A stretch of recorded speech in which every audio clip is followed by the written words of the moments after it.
सबको आज़ादी है कि वो अपना धर्म पालन करें, बिल्कुल आज़ादी से, कोई रोक टोक नहीं होगी उनके ऊपर।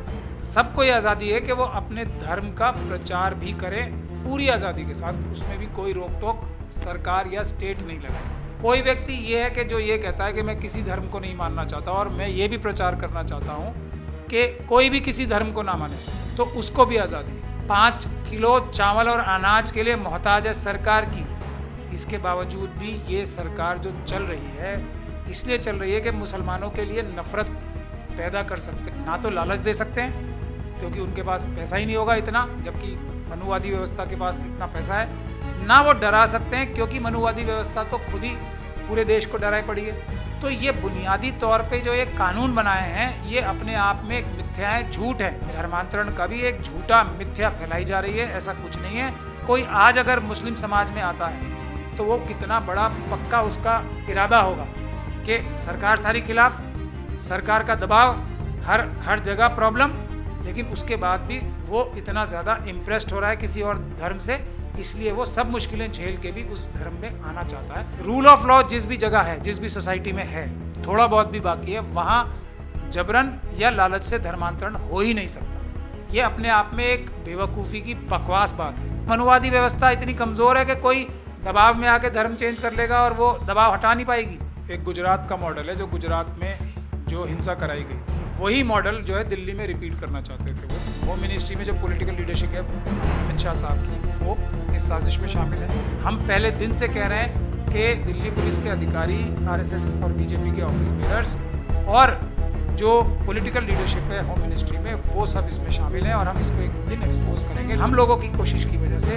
हर अदालत में फटकार पड़ रही है, हर अदालत में ये कहा जा रहा है कि आप जो है असली मुजरिम है, जो आरएसएस और बीजेपी के लोग हैं, पुलिस के लोग हैं, उनको बचा रहे हो। ये फांसीवादी ताकतें जो हैं, मनुवादी ताकतें जो हैं, उनके खिलाफ नहीं खड़े होंगे तो एक भी व्यक्ति नहीं बचेगा। मैं ये बता रहा हूँ, हमें ये पूरी जानकारी है और इसके हालात साफ नजर आ रहे हैं। कलीम सिद्दीकी साहब इतने बड़े आलिम हैं, इतने बड़े रिलीजियस लीडर हैं, जब उनको पकड़ लिया झूठे केस में इसमें, और जो ये अपराध है इनको पकड़ना, अगर उनको पकड़ लिया तो कोई भी मुस्लिम धर्म का रिलीजियस लीडर सेफ नहीं है। असदुद्दीन ओवैसी साहब के घर हमला करा दिया, वो पार्लियामेंट पे अटैक है। पार्लियामेंट कोई बिल्डिंग का नाम नहीं है, मेंबर ऑफ पार्लियामेंट होते हैं, वही पार्लियामेंट खिलाई जाती है। मैं जिम्मेदारी लेता हूँ, अगर मुझे ये जिम्मेदारी दी जाएगी तो मैं इन लोगों के खिलाफ और इनके राजनीतिक जो पीछे छुपे हुए आका हैं उनके खिलाफ ओवैसी साहब के घर पे हमला करने के लिए आतंकवाद का मुकदमा भी दर्ज कराऊंगा और देशद्रोह का मुकदमा भी दर्ज कराऊंगा। बता रहे हैं ये सरकारी अडानी अंबानी चला रहे हैं। मैं तो एक जगह ये भी कह चुका हूँ कि अब सरकार के सामने प्रोटेस्ट करने का, पीसफुल प्रोटेस्ट करने का कोई औचित्य रह ही नहीं गया। अगर किसी को कोई सी समस्या का समाधान चाहिए, खास तौर पे किसानों से मैं निवेदन कर भी चुका हूँ, तो वो अडानी साहब के घर पे और अंबानी साहब के घर पे प्रोटेस्ट करें। देखिए सरकार कितनी जल्दी इनकी सारी मांगे मानती है। आप करते रहिए प्रधानमंत्री के घर के बाहर, आप करते रहिए योगी जी के घर के बाहर प्रदर्शन, आप करते रहिए खट्टर जी के घर के बाहर प्रदर्शन, कुछ नहीं होने वाला, क्योंकि ये तो कठपुतली हैं। इसी बात पे उनका पोर्ट का लाइसेंस कैंसिल हो जाना चाहिए, नहीं होगा क्योंकि वही तो मालिक हैं, सरकार के मालिक ही वही हैं।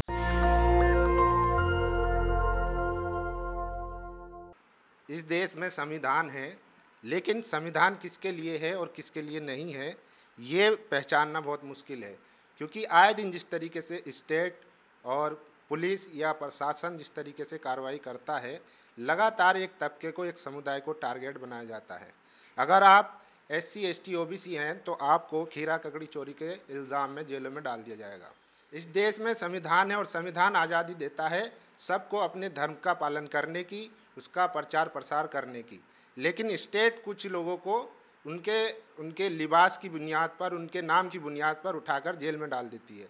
हमारे साथ सुप्रीम कोर्ट के लॉयर हैं महमूद प्राचा साहब, हम उसी पर बात करेंगे क्योंकि एक बड़ी गिरफ्तारी हुई है उत्तर प्रदेश से, जिन पर आरोप है कि वो अवैध धर्मांतरण करवाते थे। सर क्या लगता है, इसको किस तरीके से देखते हैं, क्योंकि संविधान तो आज़ादी देता है सबको अपने धर्म का प्रचार प्रसार करने की।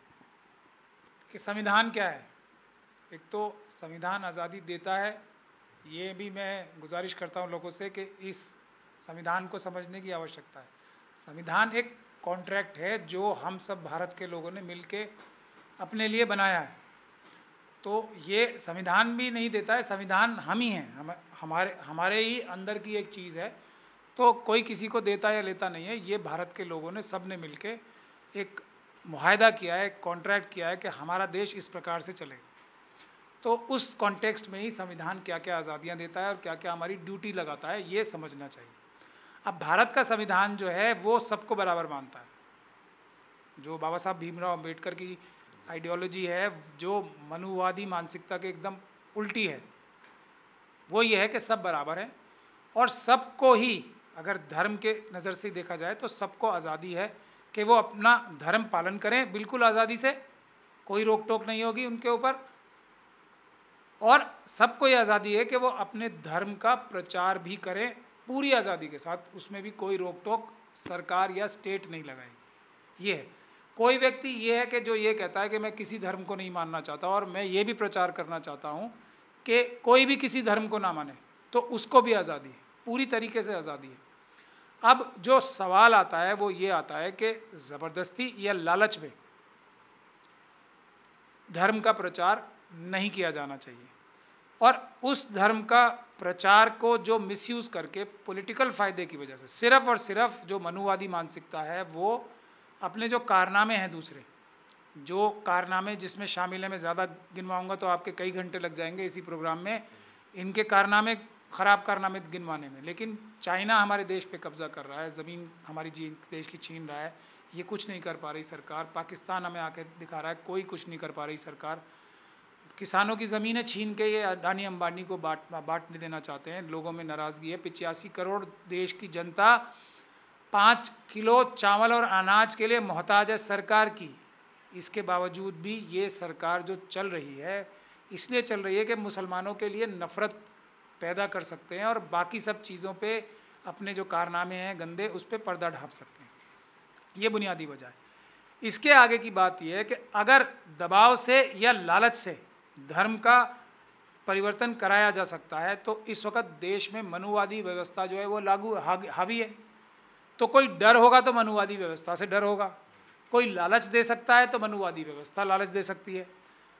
जो बाकी सब लोग हैं, ख़ास तौर पे मुसलमान, दूसरे माइनॉरिटीज़, क्रिश्चियन, सिख और बौद्ध और जो आदिवासी हैं और जो शेड्यूल कास्ट कम्युनिटी को बिलोंग करते हैं, उनकी अगर कोई धार्मिक मान्यता है तो वो तो बिल्कुल भी ना तो लालच दे सकते हैं क्योंकि उनके पास पैसा ही नहीं होगा इतना, जबकि मनुवादी व्यवस्था के पास इतना पैसा है, ना वो डरा सकते हैं क्योंकि मनुवादी व्यवस्था तो खुद ही पूरे देश को डराए पड़ी है।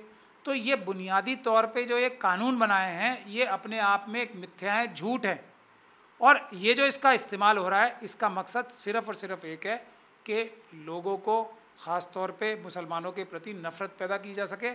लेकिन आप देख भी रहे हैं इसके सबूत। मौलाना साद को अरेस्ट किया गया था, अगर आपको याद होगा, पूरा इल्ज़ाम जो है कोरोना का, और मैं ये समझता हूँ चाइना को बड़ी खुशी हुई होगी और कुछ लोग हमारे गुजराती जो हैं मनुवादी मानसिकता के गुजराती बिजनेसमैन, वो चाइना की बहुत सारी जो स्टेट की कंपनीज़ हैं उसमें डायरेक्टर्स भी हैं, तो उन लोगों को कितनी खुशी हुई होगी उस वक्त चाइनीज़ लोगों को कि कोरोना फैलाने का इल्ज़ाम जो है चाइना के सर से हट के मुसलमानों के सर आ गया। तो ये चाइना को फ़ायदा पहुँचाने का काम था। अब वही काम उसकी बाद में भारत सरकार के सेक्रेटरीज़ ने, भारत सरकार के मिनिस्टर्स ने ये बात रोज़ अपने जो 4 बजे जो प्रेस कॉन्फ्रेंस करते थे उसमें बोली। लेकिन अब नतीजा क्या निकल के आया, वैसी तो कोई बात ही नहीं थी। उसी तरीके से ये धर्मांतरण का भी एक झूठा मिथ्या फैलाई जा रही है, ऐसा कुछ नहीं है। धर्मांतरण अगर हो रहा है दबाव में या पैसे से, तो वो सिर्फ़ और सिर्फ SC, ST, OBC माइनॉरिटीज़ के लोगों का धर्मांतरण कराया जा रहा है धमका के या लालच दे के, और कोई ना लालच से धर्मांतरण कर सकता है ना लालच से अपना ना दबाव में किसी के। और ये जो बात है ये इस बात से बिल्कुल साफ़ है कि मुस्लिम कम्युनिटी को कोई आज अगर मुस्लिम समाज में आता है तो वो कितना बड़ा पक्का उसका इरादा होगा कि सरकार सारी खिलाफ, सरकार का दबाव, हर जगह प्रॉब्लम, लेकिन उसके बाद भी वो इतना ज़्यादा इम्प्रेस्ड हो रहा है किसी और धर्म से, इसलिए वो सब मुश्किलें झेल के भी उस धर्म में आना चाहता है। ये इस बात की हकीकत है। अच्छा सर, इसमें कोई ऐसा संवैधानिक टर्म है क्या कि अवैध और वैध जो होगा धर्मांतरण, वो किस बुनियाद पे डिसाइड किया जाएगा? क्योंकि कन्वर्जन तो सिखिज़म में भी होता है, बुद्धिज़्म में भी होता है, क्रिश्चियनिटी में भी होता है, लेकिन वहाँ या हिंदुइज़्म में भी लोग करते हैं इवन, लेकिन वहाँ पे ये सब मुद्दे नहीं आते कि अवैध धर्मांतरण किया गया। जब कोई इस्लाम में या मुस्लिम कन्वर्जन होता है, तब ये मुद्दे आते हैं। देखिए, अगर किसी देश में रूल ऑफ लॉ है, और हम ये समझते हैं अब भी जब से मनुवादी व्यवस्था आई है 7 साल हो गए अब पूरी तरीके से, पुरानी सरकारें भी मनुवादी मानसिकता से ग्रसित होती थी लेकिन इतना खुल के कोई मनुवाद के लिए इतना काम नहीं करता था। तो अब ये पिछले 7 सालों में भी अब भी हम समझते हैं कि रूल ऑफ लॉ जिस भी जगह है, जिस भी सोसाइटी में है, थोड़ा बहुत भी बाकी है, वहाँ जबरन या लालच से धर्मांतरण हो ही नहीं सकता। ये अपने आप में एक बेवकूफ़ी की बकवास बात है, हो ही नहीं सकता। क्योंकि धर्मांतरण अगर आप लालच से कराएंगे किसी का, तो अगर रूल ऑफ लॉ है तो जब तक आप पैसे देंगे, जब तक वो व्यक्ति उस धर्म में रहेगा, पैसे देने बंद तो वो चला जाएगा। तो एक बात बेकार बकवास हो गई। दूसरी बात, डर से, तो क्या भारत सरकार में और भारत में देश में क्या रूल ऑफ लॉ नहीं है, न्याय का राज नहीं है, और मनुवादी व्यवस्था इतनी कमज़ोर है कि कोई दबाव में आके धर्म चेंज कर लेगा और वो दबाव हटा नहीं पाएगी? तो ये बता रहे हैं हम कि भारत में इतनी बड़ी न्यायिक व्यवस्था है, सब है, तो दबाव भी नहीं हो सकता किसी पे। खास तौर पे मुसलमान बनने का तो दबाव कोई डाल ही नहीं सकता है। तो ये भी बकवास है। तो बुनियादी तौर पे कोई भी दबाव से या लालच से धर्मांतरण नहीं कर सकता जब तक किसी देश में, किसी व्यवस्था में रूल ऑफ लॉ कायम है। अगर भारत में रूल ऑफ लॉ है, मनुवादी ऐसा मानते हैं कि मोदी जी की सरकार में, योगी जी की सरकार में कानून व्यवस्था चलती है, तो धर्मांतरण हो ही नहीं सकता दबाव से।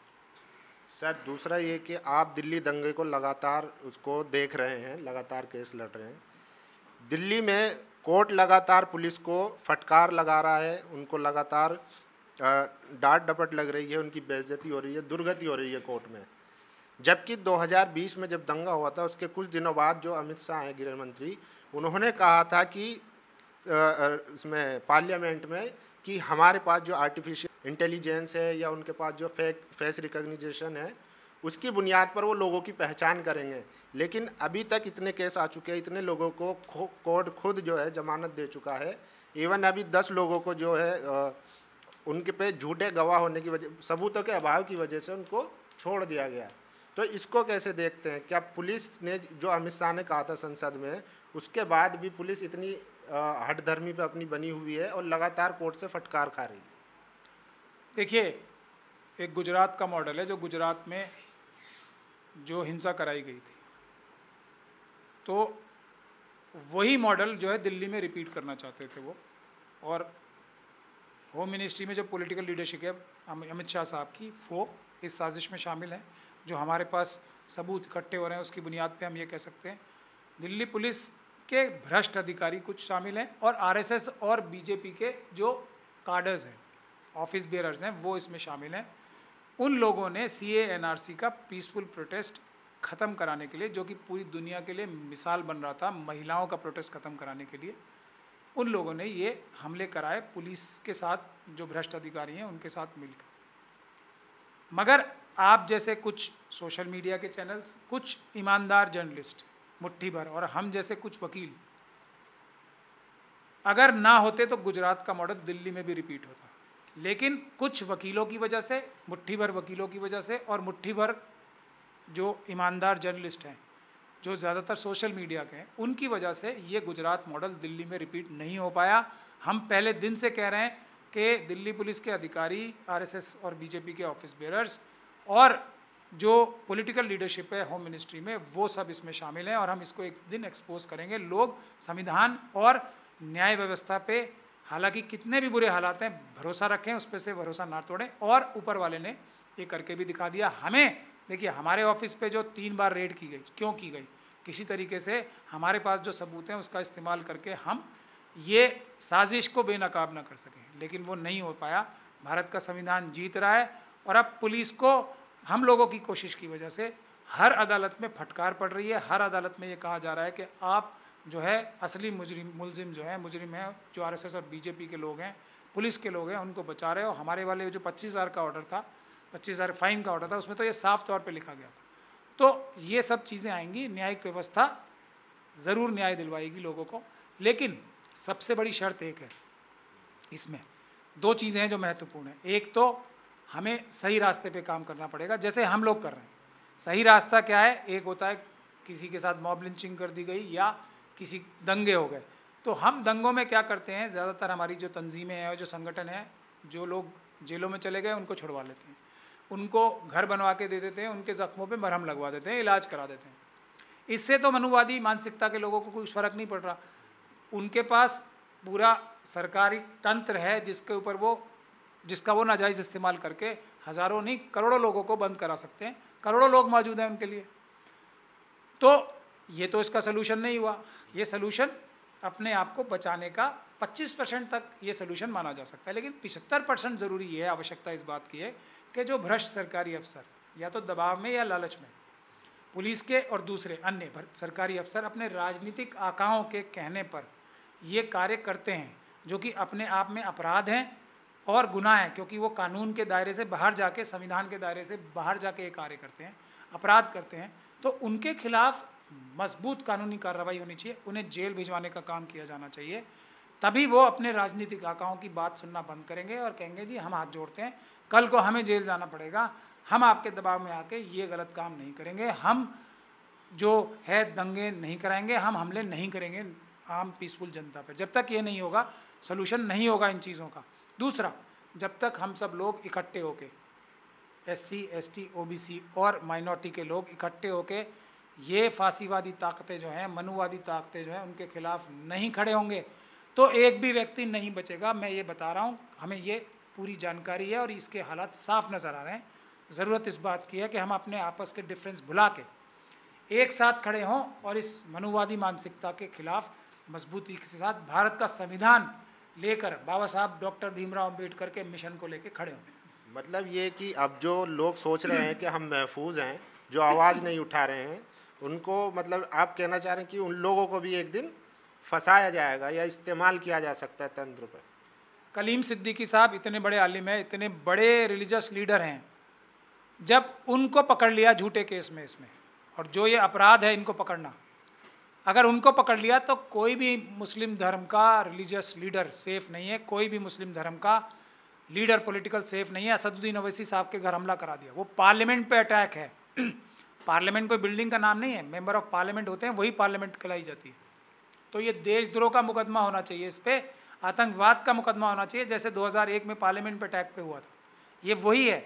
और इनके आका जो जिन लोगों ने ये हमला कराया है, असदुद्दीन ओवैसी साहब पे भी और इससे पहले बदरुद्दीन अजमल साहब के यहाँ भी हमला हुआ था, तो उन लोगों के खिलाफ और उनके राजनीतिक और जो आका बैठे हैं पीछे, पर्दे के पीछे, उनके खिलाफ UAPA का मुकदमा और देशद्रोह का मुकदमा होना चाहिए। उससे कम में ओवैसी साहब को बिल्कुल इस तहरीक को बंद नहीं करना चाहिए। हम उनके सब साथ हैं। मैं जिम्मेदारी लेता हूँ, अगर मुझे ये जिम्मेदारी दी जाएगी तो मैं इन लोगों के खिलाफ और इनके राजनीतिक जो पीछे छुपे हुए आका हैं उनके खिलाफ ओवैसी साहब के घर पे हमला करने के लिए आतंकवाद का मुकदमा भी दर्ज कराऊंगा और देशद्रोह का मुकदमा भी दर्ज कराऊंगा। लेकिन ज़रूरत इस बात की है कि सब लोग मिल के इस लड़ाई को लड़ें और मनुवादी मानसिकता को अपने देश में पनपने ना दें। अच्छा, अगर SC, ST, OBC है तो उसको जो है किताब चोरी के इल्ज़ाम में जेल में डाल दिया जाता है, खीरा ककड़ी चोरी के। लेकिन अडानी के पोर्ट पर कई 100 किलो हेरोइन मिलती है, उस पर कोई बात करने को तैयार नहीं है। इसको कैसे देखते हैं? जो बता रहे हैं ये सरकारी अडानी अंबानी चला रहे हैं। मैं तो एक जगह ये भी कह चुका हूँ कि अब सरकार के सामने प्रोटेस्ट करने का, पीसफुल प्रोटेस्ट करने का कोई औचित्य रह ही नहीं गया। सरकार तो बिल्कुल इनके हाथों में कठपुतली है। अगर किसी को कोई सी समस्या का समाधान चाहिए, खास तौर पे किसानों से मैं निवेदन कर भी चुका हूँ, तो वो अडानी साहब के घर पे और अंबानी साहब के घर पे प्रोटेस्ट करें। देखिए सरकार कितनी जल्दी इनकी सारी मांगें मानती है। आप करते रहिए प्रधानमंत्री के घर के बाहर, आप करते रहिए योगी जी के घर के बाहर प्रदर्शन, आप करते रहिए खट्टर जी के घर के बाहर प्रदर्शन, कुछ नहीं होने वाला, क्योंकि ये तो कठपुतली हैं। असली मालिक तो अडानी साहब और अंबानी साहब हैं। वहाँ प्रोटेस्ट कीजिए, 2 मिनट में सोल्यूशन मिलेगा। अब आप तो सिर्फ ये एक ड्रग्स की बात कर रहे हैं, जो कि एक बहुत ही सीरियस मुद्दा है। इसी बात पे उनका पोर्ट का लाइसेंस कैंसिल हो जाना चाहिए। नहीं होगा, क्योंकि वही तो मालिक हैं, सरकार के मालिक ही वही हैं। उनका तो एक और भी बहुत बड़ा कारनामा है, जो कि मेरे ख्याल से दुनिया में कोई नहीं कर पाया। अंबानी साहब स्वयं भी उनसे अब आजकल तो ईर्ष्या रख रहे होंगे। उन्होंने जितना धन उपार्जन अंबानी साहब ने और उनके पिताश्री ने किया था, वो उन्होंने कुछ महीनों में ही कर लिया अडानी साहब ने। तो इतनी ज़्यादा तरक्की तो दुनिया में किसी ने नहीं की इतनी जल्दी। तो उनके खिलाफ ये सरकार कुछ करने के समर्थ ही नहीं, क्योंकि वो तो मालिक हैं सरकार के। सरकार के मालिक जनता नहीं रही है अब। वो मालिक बन गए। तो दूसरी बात यह है कि लाखों करोड़ रुपए बैंकों से किसने चोरी किया?